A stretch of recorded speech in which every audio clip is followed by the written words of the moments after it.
Bueno, pues muy buenas tardes. Bienvenidos a la Real Sociedad Económica Matritense de Amigos del País. Tenemos hoy un acto muy singular dentro de los actos del mes. Saben que este año la sociedad está cumpliendo sus primeros 250 años de existencia. Es un año muy significativo para esta casa y pues es un placer siempre tener aquí a entidades con las que colaboramos, la Universidad Politécnica de Valencia y como saben, ya hemos presentado en más de una ocasión aquí el último número de la revista iberoamericana de autogestión y acción comunal, y además hoy tenemos el placer, además de tener a su impulsor, don Antonio Colomer, aquí a mi izquierda. Buenas tardes y bienvenido a esta casa de nuevo. También tenemos con nosotros a don Carlos Bartolomé, que es el secretario del patronato, y por supuesto a don Fernando Sabater, al cual le doy la bienvenida a esta casa, aunque bueno, ya me ha dicho que es la segunda vez que está aquí, ¿no? Sí. La segunda. Pues bueno, esperemos que sea la segunda de muchas más, que podamos contar aquí con su presencia. Es una persona que, bueno, no tengo que presentársela porque todos ustedes lo conocen de sobra, una de las grandes personalidades intelectuales de nuestro país y a persona además a la que yo le tengo especial admiración. Y bueno, es un placer. Cuando supimos que venía para este premio, pues francamente doble ilusión nos hizo el tener aquí a este acto. Don Antonio Colomer, profesor de Derecho Constitucional en la Universidad Politécnica de Valencia y director de la revista, será quien nos presente a continuación el acto y el premio que se va a entregar hoy, debidamente las motivaciones del premio y por qué se ha elegido a don Fernando Sabater. Aparte de presentarnos, por supuesto, este bonito número 82 de la revista, que como siempre mantiene la calidad intelectual a la que nos acostumbra. Así que muchas gracias a todos por estar aquí, además en un día como hoy, que es especialmente difícil, dado que saben que han dado alerta amarilla por los vientos, las lluvias, sobre todo los vientos, que han visto que hoy han sido bastante complicados, y la verdad que nos ha menguado un poco el éxito en el aforo de este acto, que sin duda iba a ser de los que llenan la casa, y bueno, pues las condiciones climáticas no nos han acompañado. Así que a los presentes, especialmente gracias por estar aquí. Adelante, don Antonio. Sí, Manuel, muchas gracias. Quiero, en primer lugar, agradeceros la hospitalidad de esta casa, felicitar además por ese cumpleaños tan extraordinario. 250 años, se dice pronto, ¿no? Cumple esta casa, y por descontado nos sumaremos a los homenajes que haya que hacer a una obra tan meritoria. Yo afortunadamente conozco que la dirige en La Habana también, pero y en tantos otros sitios, y fue una institución clave de la Ilustración, a través del impulso que Carlos III le dio, que por cierto nos preside y acompaña en este salón.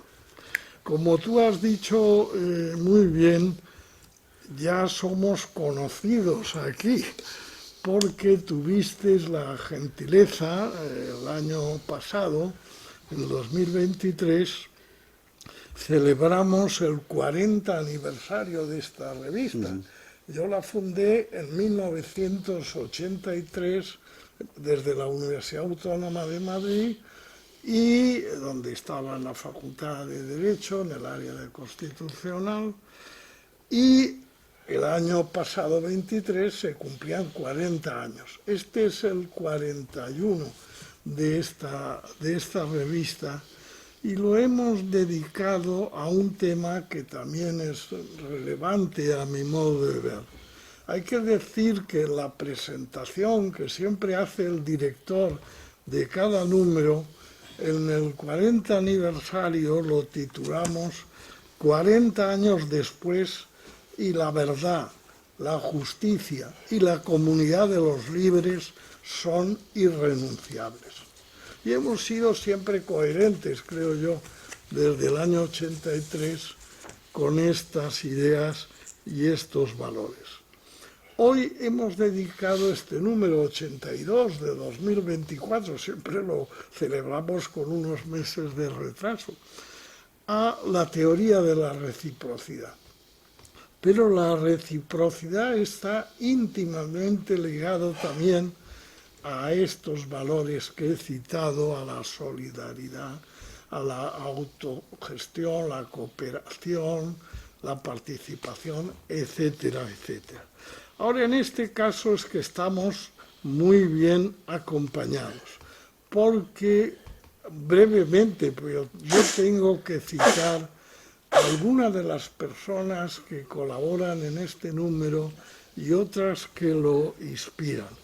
Por ejemplo, el primero de ellos es Karl Leckendorf, que es un lingüista y filósofo alemán que fue director del Centro de Estudios Maya de la Universidad Nacional Autónoma de México y al que yo encontré en un congreso, y desde entonces hubo una empatía mutua y una reciprocidad afectiva y fraternal realmente conmovedora. Pues bien, Karl Leckendorf escribió un libro que a mí me conmovió, que me lo regaló, por cierto, al final de ese congreso, a principios de los años 90, sobre los tojolabales, que ellos a sí mismos llamaban los hombres verdaderos. Es un grupo maya establecido en los altos de Chiapas, en el sur de México actual. Y la sorpresa fue cuando él me contó que antes de estar en la dirección del Centro de Estudios Mayas, en la capital y en la famosa Universidad de la UNAM, él había vivido más de 20 años con su esposa junto y en medio de la comunidad de los tojolabales. Esto también coincidía con que en ese número inicial, el 1 de octubre de 1983, yo escribí el primer a modo de presentación de estos 40 años y lo titulé, El paradigma recobrado de la comunidad de hombres libres. Y también creo que a lo largo de 40 años he intentado pensar y dialogar conmigo mismo sobre el significado de esta idea. Hay que decir, sobre todo, como vamos a contar, que la idea de la reciprocidad es una idea central en las comunidades amerindias. Y estos autores, voy a citar solo a 2 o 3, el primero, mi amigo ya desaparecido, falleció en 2000, Karl Leckendorf, ha sido el que ha considerado que el conocimiento de la cosmovisión de ese pueblo había sido un aprendizaje fundamental para él. El estudio de la estructura del lenguaje tojolabal, hay que decir que Leckendorf escribió y publicó el primer diccionario tojolabal español, y todo lo que supone su filosofía y su pensamiento, en la cual todos los sujetos se encuentran en igualdad y todos se incorporan a ese biocosmos, hombres, animales, plantas, manantiales, infra y supramundos. Los hombres verdaderos, como se llaman a sí mismos, ya lo he dicho, dicen que no hay que buscar nada para nosotros mismos, sino todo para todos. Y él me contó, Karl, una anécdota allí que luego creo que cita en su libro. Un tojolabal mata a un compañero, la propia comunidad se siente responsable de que eso haya ocurrido por no haberlos cuidado más en ese espíritu de fraternidad, y deciden, pero de acuerdo con el propio culpable, que no van a encerrarlo, sino que él va a dedicar su vida a mantener y cuidar a la viuda y a los hijos pequeños de aquel compañero al que le quitó la vida. De ahí surge el libro de Karl Leckendorf, Los hombres verdaderos, voces y testimonios tojolabales. Y recuerdo que cuando falleció en 2010, yo llamé a Gudrun, su esposa, para darle el pésame y decirle lo que me había impresionado esta obra suya. Y ella me comunicó, además, claro, de agradecerme, porque sabía del afecto sincero que nos sentíamos mutuamente, que ella estaba recogiendo sus cosas y se volvía a vivir con los tojolabales. Era donde encontraba una plenitud vital. Esta es quizá la primera referencia. La segunda, en este caso, que ha colaborado con 3 o 4 artículos en este número, es Dominique Temple. Dominique Temple es un biólogo y antropólogo francés que ha dedicado gran parte de su vida a la teoría de la reciprocidad de dones, como él insiste, y como repite en varios de los artículos de esta revista. Por cierto, he hecho que debajo de la hermosa portada del libro, que lo ha hecho un pintor que pinta con la boca, la Asociación de Pintores con la Boca y con los Pies son nuestros grandes colaboradores en estas portadas. Pues bien, en esa web que ven ahí, las 3 www.rida.es, tienen ustedes el número completo para verlo, incluso los otros números de la revista desde el año 2008, que es cuando se creó la versión digital de la revista, además de la en papel. Creo que apretando ahí, en donde está, en esa pantalla, me ha dicho un técnico que es un enlace, y ya, por favor, ya podrán ver ustedes un pantallazo de lo que hay en Internet, de la portada y el índice y contenidos integrales de este número. Ahí lo ven ustedes, esta es la web de RIDA, este es el último número, el que estamos ahora presentando, pero pueden ver otros muchos más. Pues bien, Dominique Temple ha colaborado con 3 o 4 artículos, incluso una discípula suya, Mireille Chaval, también es colaboradora, y otros anónimos. Lo que me interesa recordar de la trayectoria increíble de Temple es que él tiene vivencias y testimonios de los guaraníes en Bolivia y en Paraguay, de los jíbaros amazónicos y de los mapuches en Chile. Incluso ha dedicado libros a todos ellos. Y lo que afirma que esa reciprocidad de dones, que de todas formas él cree que es vertebral en el conjunto de los pueblos y de las culturas amerindias, no solo en estos 3 grandes grupos que acabo de citar, es un lazo espiritual y fraternal entre el donante y el receptor de la donación que es inquebrantable. La donación también puede ser al tercio comunitario, que beneficia a toda la comunidad.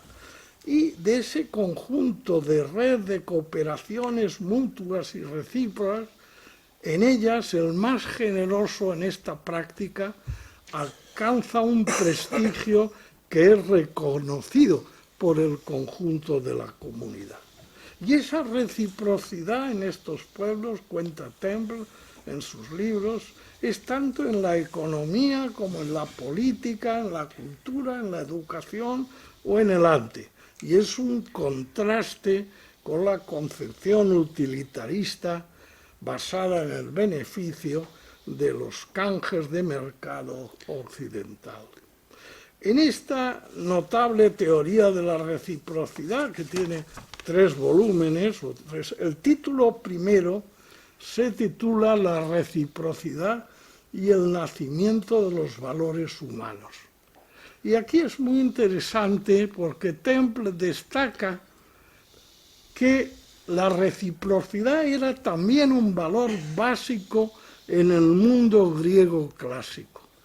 Ya desde la obra de Homero, aquello que decía Homero, hombres ser justos, justos vivir la filia, la amistad fraternal, y en especial hace un análisis de la notable obra de Aristóteles, Ética de Nicómaco, que es una verdadera pedagogía en busca de la felicidad como virtud y que encuentra su apoyo en la reciprocidad, fundamento de valores sociales tan importantes como la justicia, la amistad, la responsabilidad. Hay otros autores, Karl Polanyi, en El sustento del hombre, que han insistido en esta importancia de la reciprocidad, sobre todo para la economía de todo tipo. Pero con este proceso llegamos, yo creo que con plena coherencia, a que, como todos los años, concedemos el premio Gigante del Espíritu. Y ciertamente es un gigante moral, ético e intelectual. Fue mi amiga, la gran poeta y miembro de la Real Academia de la Lengua, Clara Janés, que tiene conexión con todo el mundo, cuando yo no sabía, y llamé a un instituto, Fernando, en Madrid, que se llama Fernando Sabater, un instituto de enseñanza media, y allí me dije, nosotros somos un instituto, aquí no vive Fernando Sabater. Bueno, pero al final Clara sí que me dio tu correo y tú tuviste la gentileza de contestarme enseguida diciendo que aceptabas este premio, que empezaron a darse en el año 2008. En el año 2008 se cumplían 30 años del Instituto Intercultural para la Autogestión y la Acción Comunal, el INAUCO, que yo fundé en Valencia en el 78, y de 25 de esta revista. Y a partir de ahí, además de la edición en papel, hacemos todos los años la edición digital integral y en abierta para todo el que quiera leerlo. Le pedí a Fernando que me enviara, como le pido a todos los premiados, una foto suya para ponerla en la sección de noticias, creo que en la página 151, sí, y también un pequeño currículum, bueno, pequeño, pero con plena libertad. Hay veces que te envían una historia bastante larga. Él me envió 6 líneas, lo cual realmente, si ustedes ven las páginas suyas en Internet, pues son varias docenas de páginas de obras, en donde hay hasta obras de teatro, subrayadas, ensayos, novelas, en fin. Es una producción extraordinaria, entre 40 o 50 libros. Son datos de los de más de 40 que el propio Fernando me facilitó y ahí están. Yo recuerdo que el primer libro que yo compré en Valencia de Fernando fue Manifiesto contra el Todo. Y es un libro que me impresionó, porque yo tenía ya entonces mucha amistad con sectores libertarios, no en el sentido que dicen en Estados Unidos, sino en el sentido de los anarcosindicalistas españoles, sobre todo la corriente mutualista y municipalista, que han sido hombres verdaderamente santos, muchos de ellos, santos laicos, he dicho, y en algún caso. Pues bien, luego en la obra de Fernando, están las traducciones de Cioran como un trabajo fundamental. Bueno, la influencia de Nietzsche en este primer manifiesto contra todo se ve claro, o algo que es para mí muy simpático, la figura de Voltaire, que siempre he admirado y estimado mucho, del mismo modo que Fernando la valora y la proyecta. A mí, de todas formas, lo que también me impresiona de la obra de Sabater es su proyección en la educación y la formación a través de la ética. La ética es algo que no se puede renunciar, como yo decía en la presentación de aquel número de los 40 años de la revista. Su famosa Ética para Amador, que es uno de sus libros más conocidos, creo que tiene ese carácter.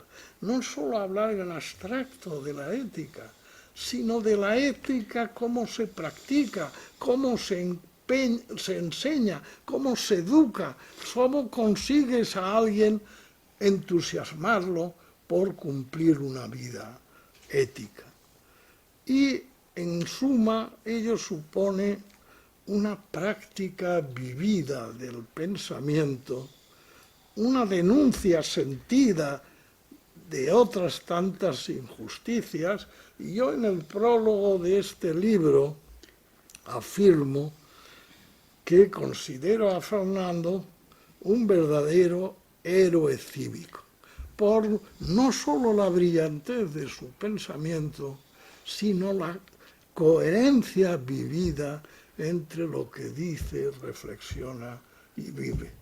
Esa cosa tan difícil en los seres humanos, la coherencia en lo que se dice creer y lo que se vive y se practica realmente en esa vida.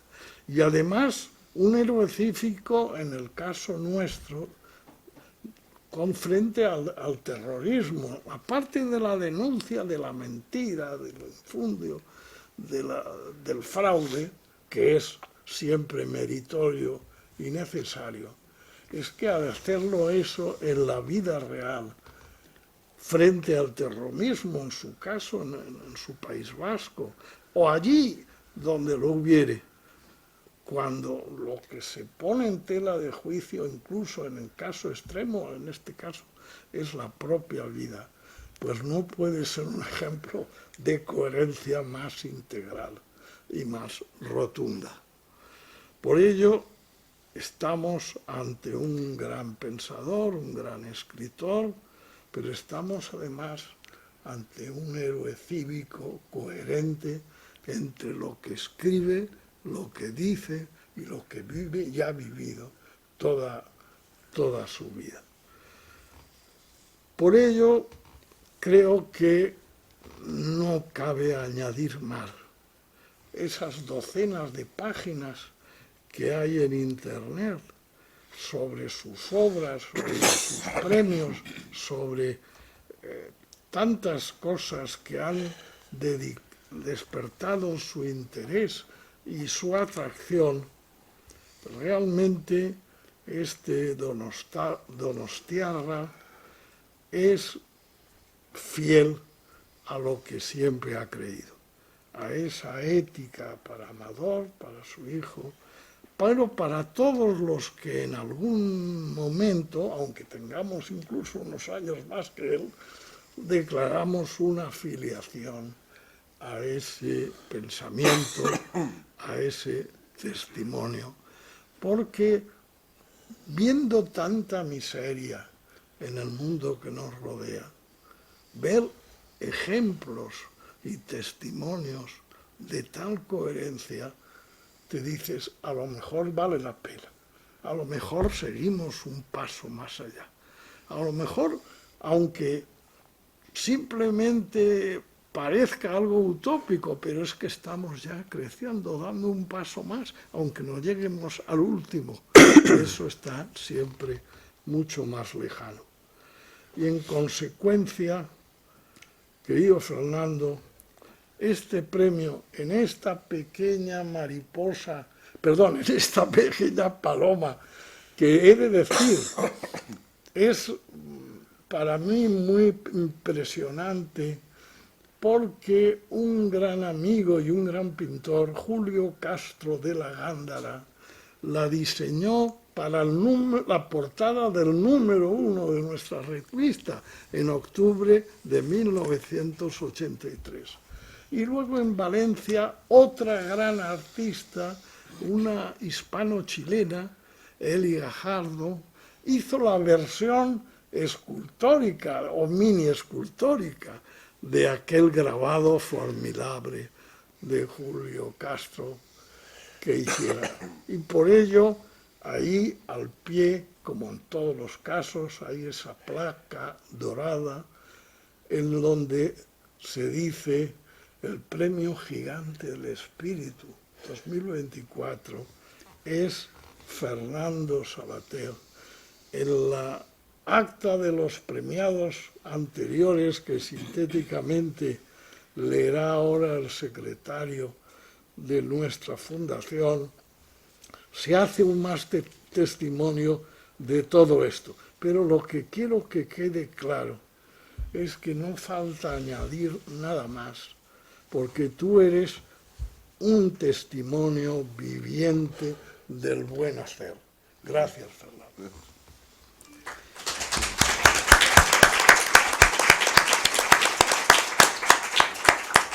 El profesor José Carlos de Bartolomé, que es el secretario del patronato de la fundación de la que depende nuestro instituto y la revista y demás, leerá el acta de los premios que se otorgan, como he dicho, desde el año 2008, todos los años. Solo ha habido un año que no se dio, que fue el famoso año de la pandemia, el 2020, pero todos los demás. Pero, José Carlos, cuando quieras. Bueno, pues muchísimas gracias. Es para mí un honor estar en este acto y acompañando a tan ilustre premiado, Fernando Sabater, y muchas gracias a la Sociedad Matritense por volver a acogernos y gracias, maestro, por tus palabras. Bien, pues a continuación voy a leer el acta de la entrega de estos premios, que ya tiene una tradición y un peso importante. En el año 2008, con motivo del 30 aniversario del INAUCO y el 25 de su revista iberoamericana de autogestión y acción comunal, RIDA, la tienen ahí, se concedió por primera vez el Premio Gigante del Espíritu. El mismo supone un reconocimiento a esta idea de la libertad compartida y la construcción mancomunada del crecimiento de las sociedades humanas. El jurado del INAUCO acordó conceder en aquella ocasión 2 premios, excepcionalmente. Aquel primer año a una personalidad europea y a otra iberoamericana, por los méritos de sus valiosas obras intelectuales y sus trayectorias humanas. Fueron el economista chileno Juan Guillermo Espinosa y el antropólogo francés Dominique Temple. En la segunda edición de 2009 se volvió a valorar de forma especial aquella trayectoria cuya obra tiene relación con las 3 palabras clave y la tarea intercultural e interdisciplinaria del INAUCO: autogestión, cooperación y participación. En este caso, al filósofo español Carlos Díaz. Asimismo, el coraje y coherencia en el comportamiento para responder en los actos con estas ideas defendidas, muchas veces en un entorno académico y social hostil, cuando no abiertamente enfrentado a tales valores, entre los que hay que destacar la dignidad de la persona y su protagonismo superior a los condicionantes materiales y a los intereses individualistas, y su voluntad de construir esas comunidades de personas libres que integran a sus componentes en una relación profunda de compañeros y socios, a la vez que mantenían la autonomía de su personalidad diferenciada.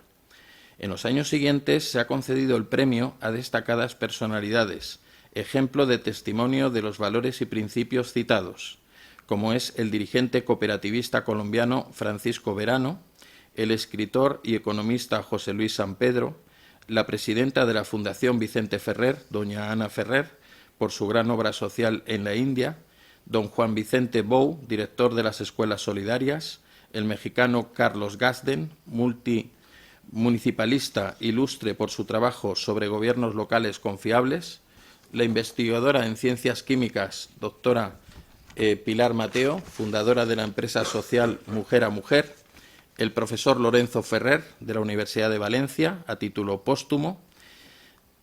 Al llegar al año 2017, se acordó otorgar este premio a don Enrique Calamai, diplomático italiano y ex embajador de su país, que tuvo una actuación memorable, tanto en Santiago de Chile como en Buenos Aires durante las dictaduras militares de los años 70, ayudando a tantos perseguidos políticos debido a esa caza al hombre desencadenada por los militares chilenos y argentinos en aquella época. Se encuentra entre los fundadores del Comité Veritae Justitia per i Nuovi, desaparecidos, y escribe y se ocupa de la compleja problemática de las violaciones de los derechos humanos.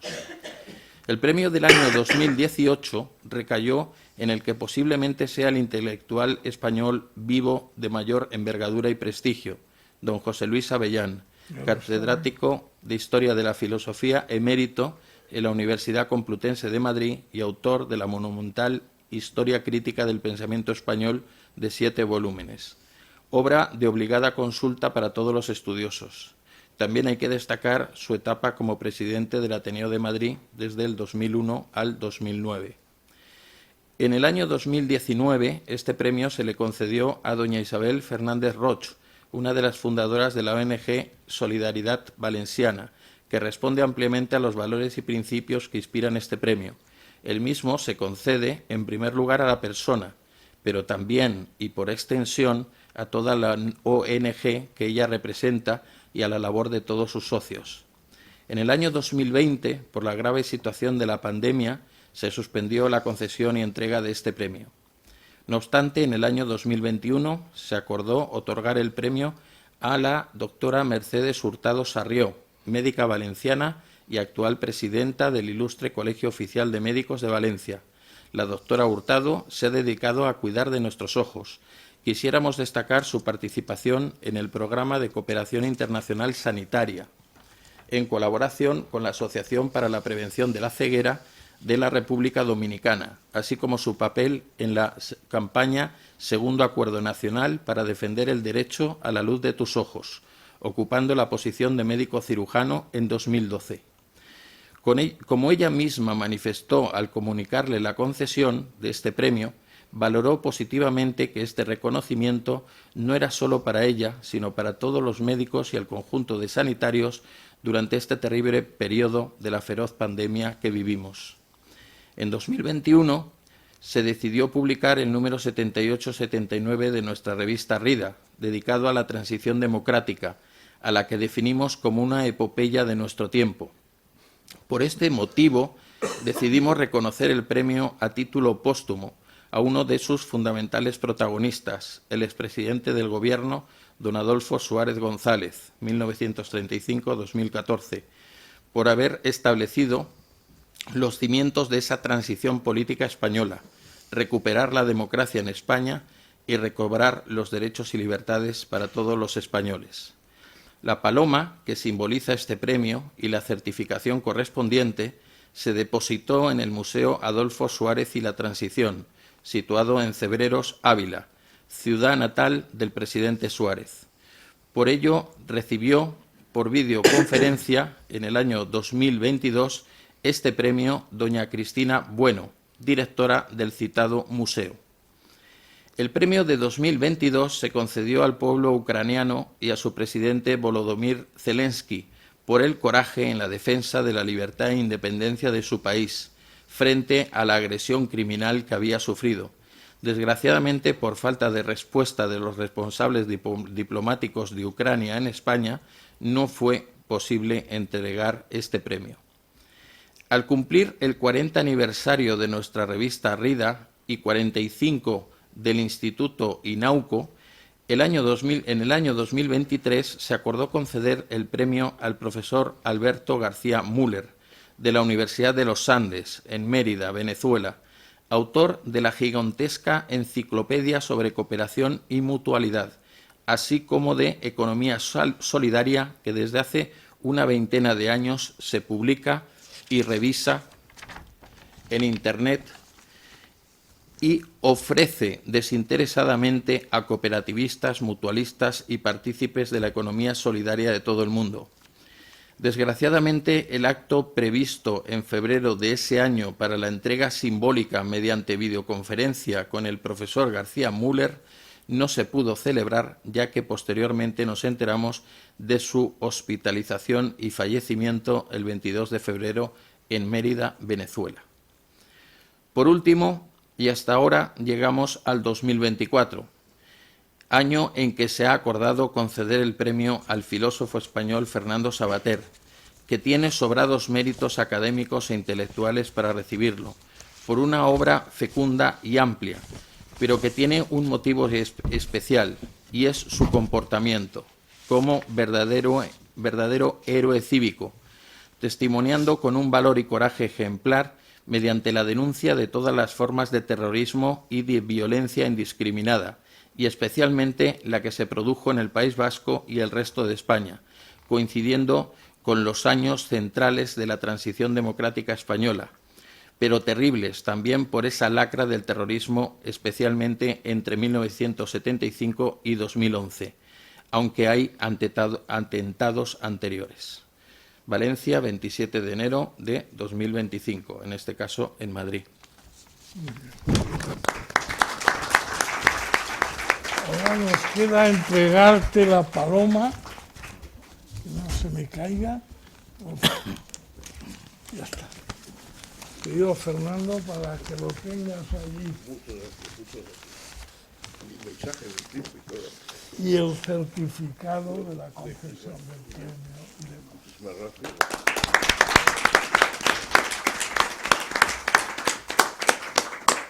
Y ahora tú tienes la palabra.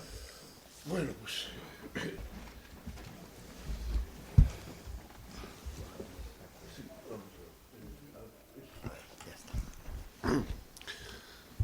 bueno, queridas amigas, queridos amigos, en primer lugar tengo que decir que este premio es un error muy generoso, porque yo no soy un gigante de nada. Hoy tengo un gigante, el catarro este que tengo encima, que me está agobiando, pero fuera de ese catarro yo creo que no tengo gigantesco nada ni en mi currículum ni en mi vida. Simplemente creo que he sido una persona, si lo digo sinceramente, sin falsas modestias, creo que he sido una persona sin importancia que se ha dedicado a cosas importantes.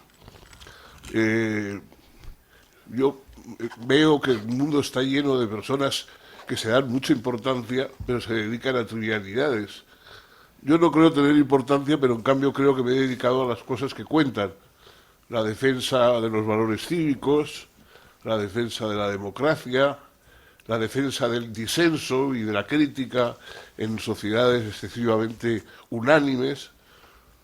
Bueno, eso pues lógicamente ha traído algunos percances en mi vida, que ha sido más entretenida que si me hubiera dedicado a otra cosa, evidentemente. Yo, bueno, he conocido las cárceles de Franco, luego he conocido el terrorismo de ETA, en fin, he tenido incidentes que han dado un poquito de color a mi vida, que por otra parte no es más que la de un profesor normal y corriente. Yo no soy un filósofo, como generosamente se dice, he sido profesor de filosofía, pero en fin, los profesores de solfeo no somos ninguno de nosotros ni Rubinstein ni Glenn Gould, o sea que yo no he sido más que un profesor de solfeo en el campo de la filosofía. Creo, sin embargo, que algunas de las aportaciones que he hecho, sobre todo en el terreno de la educación, de la transmisión de conocimientos, porque he querido siempre considerarme como un maestro en el sentido de alguien que da clases, no con mayúscula. Y como maestro sí, me he dedicado casi toda mi vida a eso, 40 años he estado dando clases. Ahí creo que algo habré dejado en algunas cabezas, en algunos espíritus, y me interesa mucho más haber sembrado cosas espirituales que, por supuesto, enorgullecerme yo de un gigantesco espíritu que no lo tengo.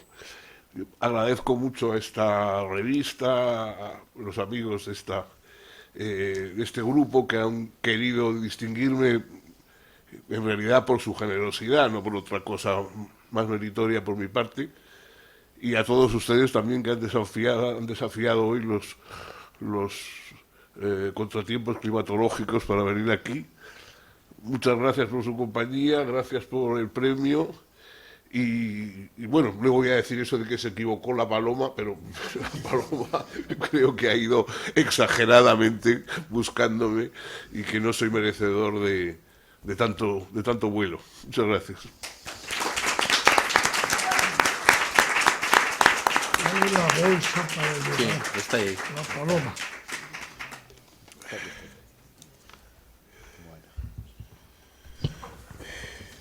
Bueno, pues dicho esto, la verdad, es la mesa más cumplidora que hemos tenido hasta ahora. Un tiempo muy... Bueno, pues, hombre, yo... Ya que tengo el micrófono delante, después de lo dicho, yo creo que algo de razón sí que tienen aquí con este premio, porque bueno, yo creo que creo que la modestia con la que se manifiesta le ensalza todavía más, por lo menos delante de algunos de nosotros, ¿verdad? Porque es verdad lo que dice, que hay mucha gente, ¿cómo ha sido eso? Que hay gente que se ensalza mucho, ¿cómo era la frase? Se ensalza mucho, pero no hace nada realmente importante. Sin embargo, sin ensalzarse, lo que se dedica es a cosas importantes, ¿no? Y además con el ejemplo, que efectivamente eso es mucho más que simplemente hablar, ¿verdad? Bueno, pues dicho esto, creo que es un momento quizá adecuado para que el público tome la palabra. Saben que con un micrófono, el micrófono es sobre todo por el tema del vídeo, para que luego en la grabación de vídeo se pueda escuchar la pregunta. Si quieren hacer algún comentario, alguna intervención, pregunta o introducir algún tema que quieran que se debata, es el momento. Yo también estoy con él. ¿Alguien se anima? Por allí, Silvia.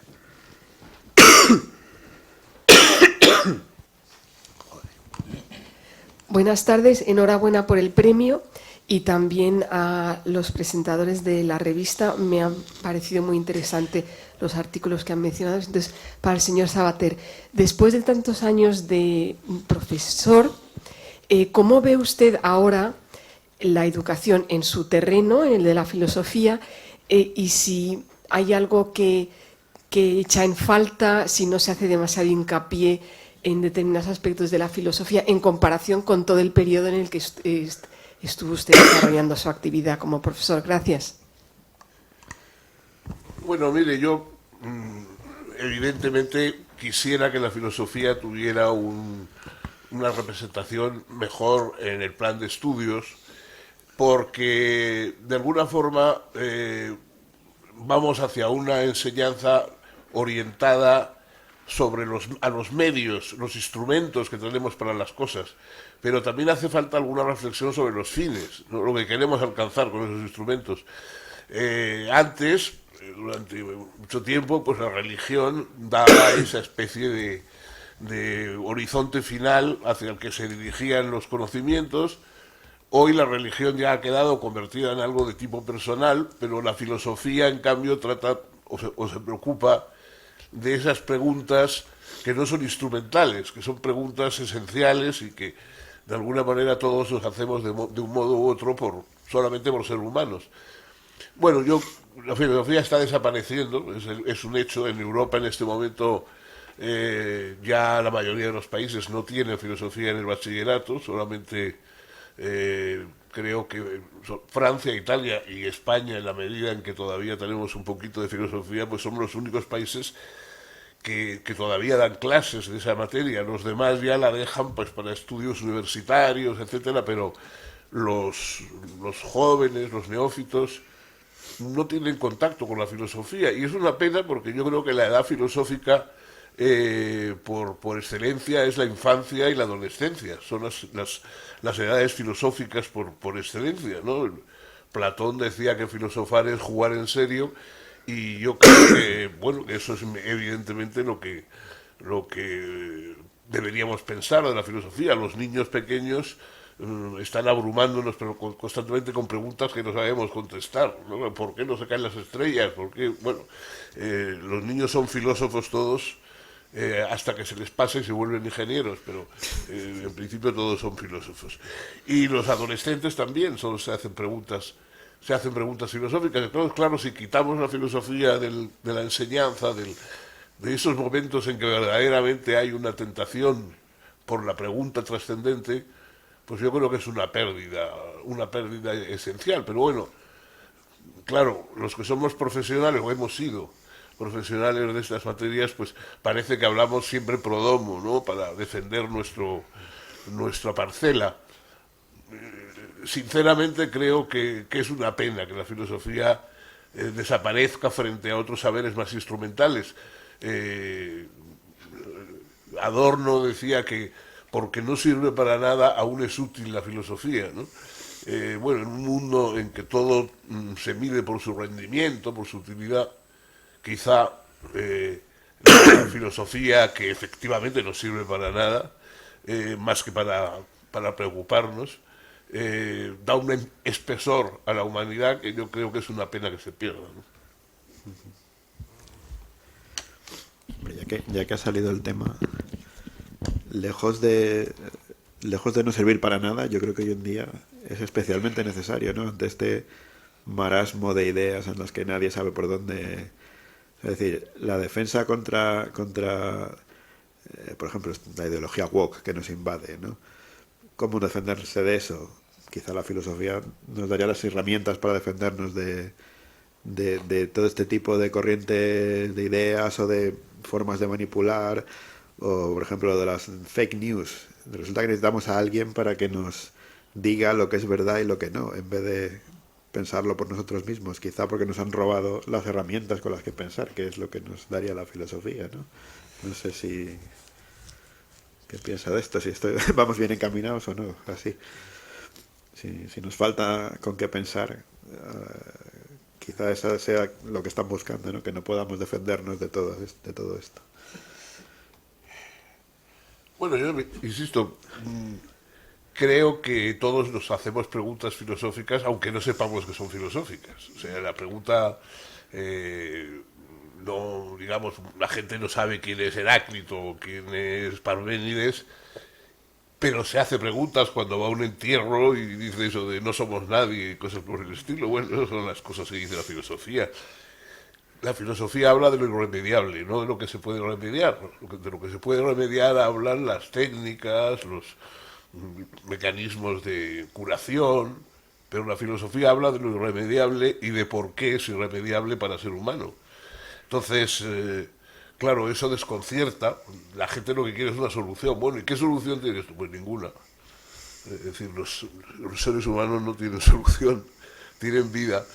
Entonces, pues, eso es lo que se preocupa la filosofía. Yo comprendo que hay gente que lo que quiere es que le den un catálogo de instrucciones para saber cómo tiene que vivir y cómo tiene que arreglar las cosas y cómo tiene que resolver los problemas.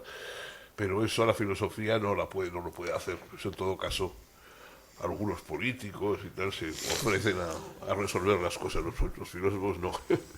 Sí, no, yo lo que me refería es que nos puede dar las herramientas para nosotros mismos proporcionarnos nuestra propia respuesta, tal vez. No te entendí, perdona. No, decía que estoy yo también, que decía que a lo mejor lo que yo me refería es que la filosofía, al enseñarte a pensar, pues te da... Pensamos todos por obligación. Eso no es... Bueno, digamos a pensar correctamente. Enseña a pensar. Pensar es la condena de los seres humanos. Todos tenemos que pensar por obligación.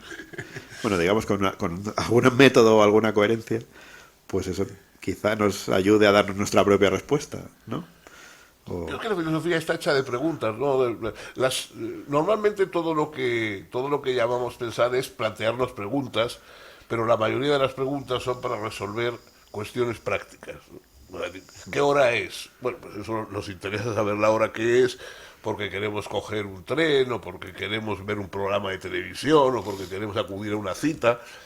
pero cuando nos dicen que son las 6:30, pues ya deja de interesarnos la pregunta, porque lo que nos interesa es el tren o la cita, es decir, la utilidad de la pregunta. Pero si en vez de preguntar qué hora es, me pregunto qué es el tiempo, la respuesta para qué es el tiempo no influye para nada en mi vida.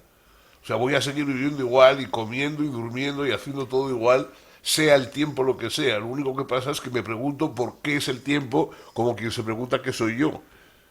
Y eso es el tipo de preguntas que hace la filosofía. No preguntas que llevan a alguna parte, sino preguntas que nos llevan a más preguntas, a profundizar en más preguntas. Cuando una pregunta filosófica está bien hecha, no tiene respuesta. Tiene otras preguntas que la siguen, más complicadas todavía. Bueno. ¿Alguna? Sí. Creo que... espera, creo que... La siguiente, si no le importa, porque creo que estaba por ahí. Bueno, bien merecido el premio, doctor Fernando Savater.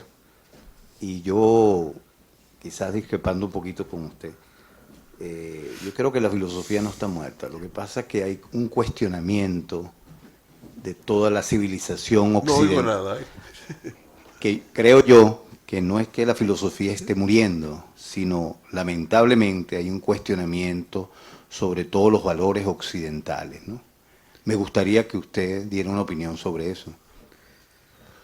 Yo, así hablar de los valores occidentales de golpe y porrazo también me parece muy ambicioso.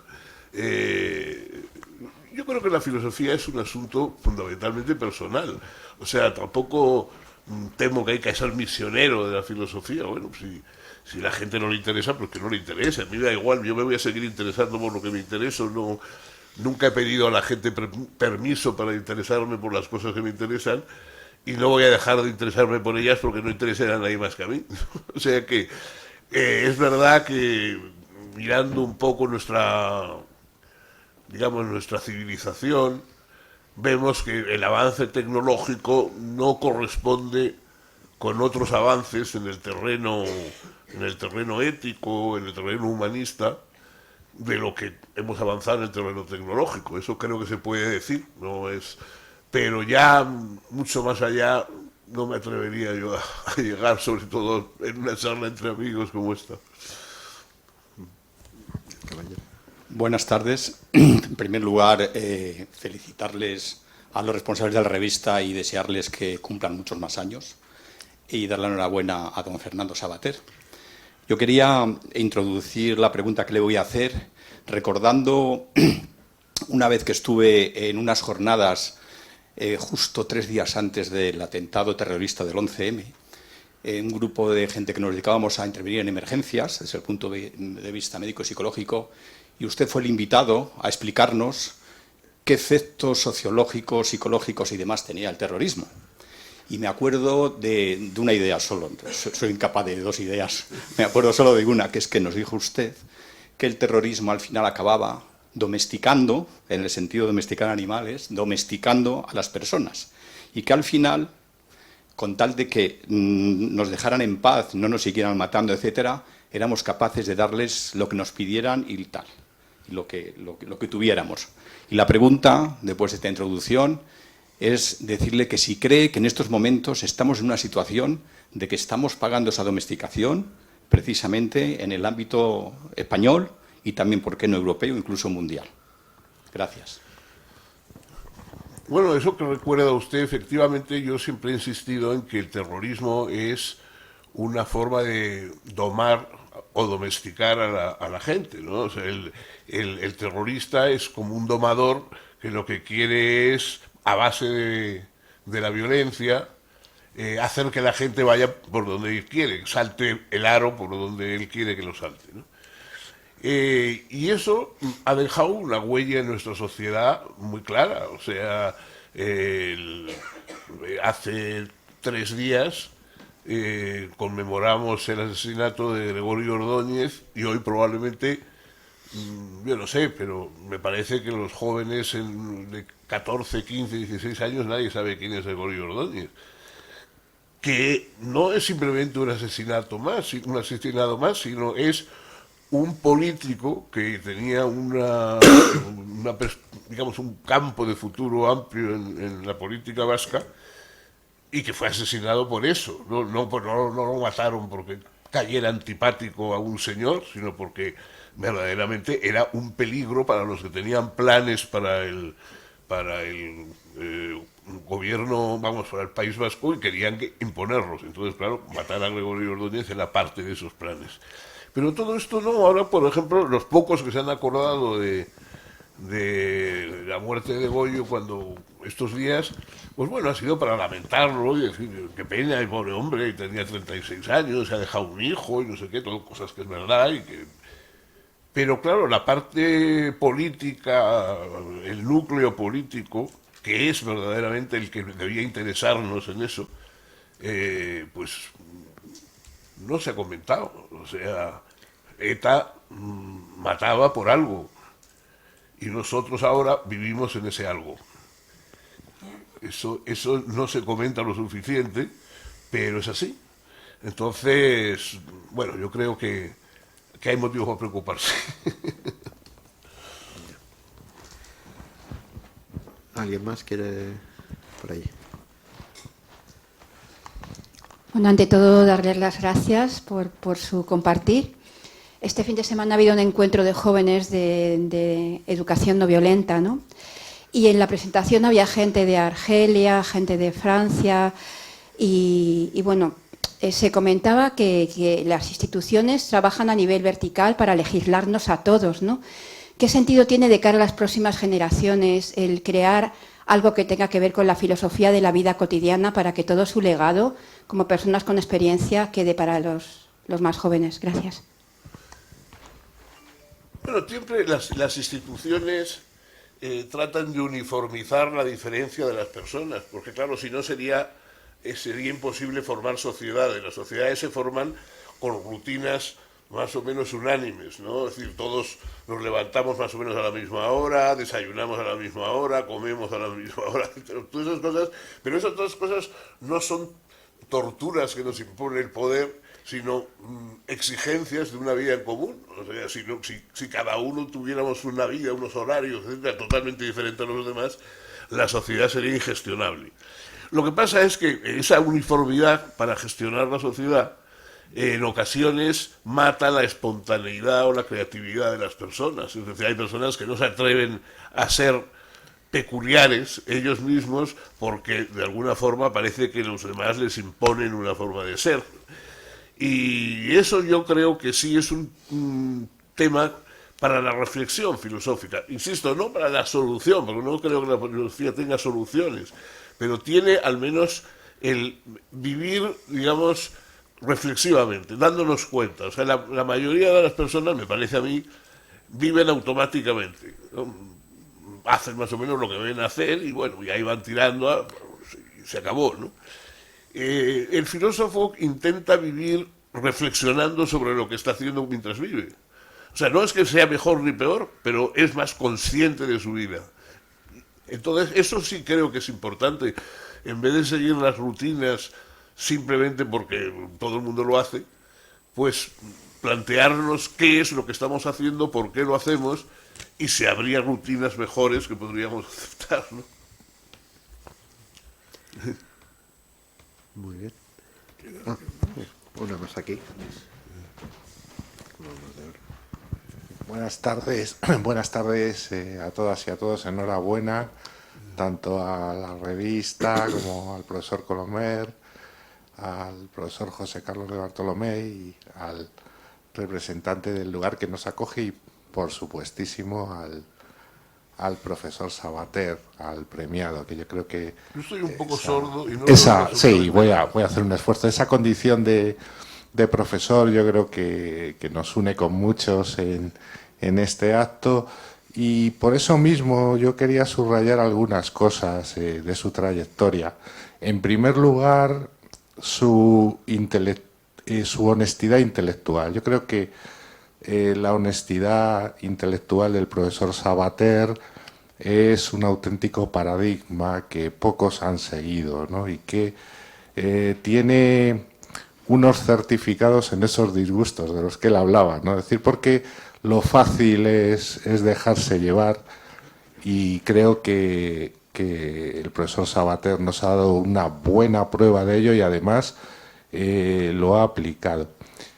También quería decirle que la humildad que usted tiene es fruto de su propia sabiduría, es decir, solo una persona sin formación puede desconocer su propia condición de ser humano y la menesterosidad que conlleva. A veces en la humildad está la grandeza, ¿no? Cuando perdemos un ser querido, y muchos de los que estamos aquí hemos tenido esa experiencia tan desafortunada, y tomo una reflexión del profesor Savater sobre esto.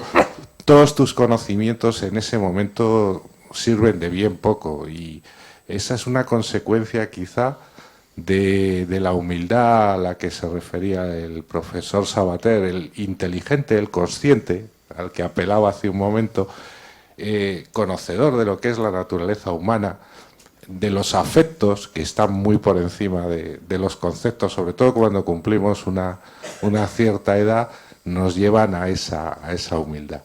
Un gran profesor, un gran catedrático de Derecho Constitucional, el profesor Aragón, comentaba en Petit Comité, y por eso traigo la anécdota, decía, es muy simpática la anécdota que voy a contar, decía que algunas personas se declaran humildes porque tienen poderosas razones para declararse así, ¿no? En su caso es exactamente al revés, es una consecuencia de su sabiduría. Y yo he disfrutado siempre y me he recargado a nivel moral, a nivel ético en mis convicciones a través de su obra y muy especialmente de su ejemplo, porque cuando llega el momento de la verdad, y el momento de la verdad es tener que adoptar decisiones incómodas o expresar sentimientos acordes a lo que se piensa en un entorno hostil, ahí es cuando de verdad estamos ante un intelectual honesto y ante un profesor brillante, capaz de aplicar y de hacer coincidir lo que piensa con lo que hace realmente. Y eso creo que es lo más difícil. Me parece también, y con eso quería terminar, que en nuestro país tenemos un problema muy serio en relación a la selección de las élites políticas. Es decir, más bien creo que necesitamos personas al frente de las instituciones mejor formadas y mucho más honestas que la media que tenemos hoy en día. Y por eso a mí me parece especialmente significativo y especialmente acertado que el premiado en 2024, digamos, tome el relevo al premiado en el año anterior, en 2023, pero con la ventaja de la que yo me alegro enormemente de que usted esté con nosotros, porque en el caso del expresidente Suárez le surgieron muchos amigos cuando falleció, y los que tenemos una cierta edad y sobre todo una cierta memoria y algo de honestidad intelectual, sabemos la diferencia que existe entre cómo se le trató en vida y cómo se le trató después. Y solo pues, personas de la categoría intelectual y humana de los que están enfrente, en particular del profesor Colomer y del profesor Savater, pues han mantenido esa coherencia. Le felicito desde lo más profundo del corazón. Felicito al profesor y felicito entrañablemente a la persona. Cada cosa buena que le ha pasado, que le ha sucedido en la vida, la he celebrado, y recuerdo el fallecimiento de su mujer y las declaraciones que hizo entonces, porque yo perdí a mi padre en condiciones trágicas, me llegaron al fondo del corazón. Y ese es el Savater al que yo admiro al intelectual y admiro a la persona y a su coherencia. Muchísimas gracias, Fernando, y muchísimas felicidades, y el premio no puede ser más merecido. Gracias. Muy amable. Yo tenía un amigo que dice, a mí no me gustan los aduladores, siempre se quedan cortos. Bueno, usted creo que es un adulador, pero no se ha quedado corto. No, muchas gracias y, en fin, bueno, es verdad que a veces los que hemos sido incómodos para mucha gente, también hemos vivido una vida incómoda en ocasiones. Bueno, pues si no hay nadie más que quiera comentar nada, solamente, bueno, felicitar de nuevo al profesor Sabater por este premio y agradecer a los profesores Bartolomé y Colomé, bueno, su presencia. No sé si quieres decir algo. No, solo felicitar a Fernando como clausura del acto. Tenemos una cajita para que lleves la Muy palabra. bien, sí, por favor. Pues nada, muchas gracias por su presencia y cuidado con el viento que... Ah, bueno, sí, es verdad, nos olvidamos. A ver cuál es cuál. Sí, este es para Fernando. Este es un pequeño recuerdo del paso por la Matritense para recordar Para que este vuelva, día. para que vuelva. Y este para el profesor Colomé también. Gracias. Pues nada, lo dicho, que muchas gracias por su presencia y hasta la próxima ocasión. Yo desde aquí solo quiero decir que tengan muchísimo cuidado con las alertas, porque en Valencia la banalizamos, siempre estamos en alerta roja y no hicimos caso, y ha venido una de las peores tragedias en mucho tiempo. Entonces que tengamos muchísimo cuidado y si hay alerta roja que no lo tomemos muy en serio. Nada más. Muy bien.